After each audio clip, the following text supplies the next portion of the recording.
মুগ ডাল দিয়ে পোলাও রান্না করবো। এই মুগ ডালটা ভেজে দিচ্ছি, ভাজার পর ধুয়ে নেবো।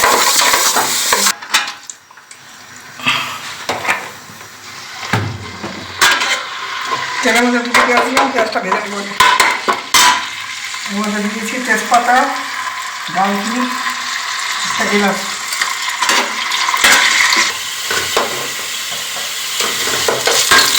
পেঁয়াজ ভাজা ভাজার পর মুগ ডাল একটা পোলাও চাল।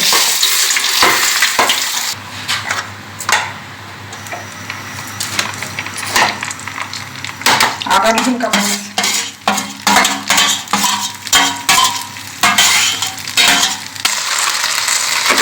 আদা রসুন কাঁচামরিচ দিয়ে মুগ ডাল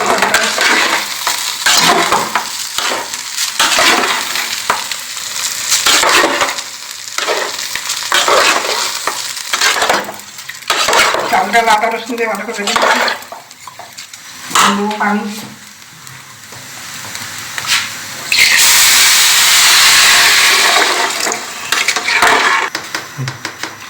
দিয়ে দিচ্ছি লবণ, 2 চামচ দিলাম। দিয়ে দেবো এখন 2 চামচ চিনি আর 4-5 চামচ দিই। চিনি দিলে একটু স্বাদ বাড়ে, মিষ্টি হবে না, একটু স্বাদ বাড়ে। মুগ ডাল পোলার স্বাদ অনেকখানি বেড়ে যায়। পানিটা শুকালে দমে দিয়ে দেবো। পানি শুকিয়েছে, একটু উপর নিচ করে দিচ্ছি।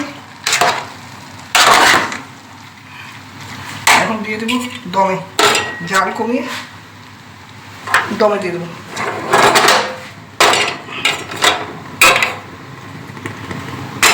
দিয়ে দেবো ঢাকা।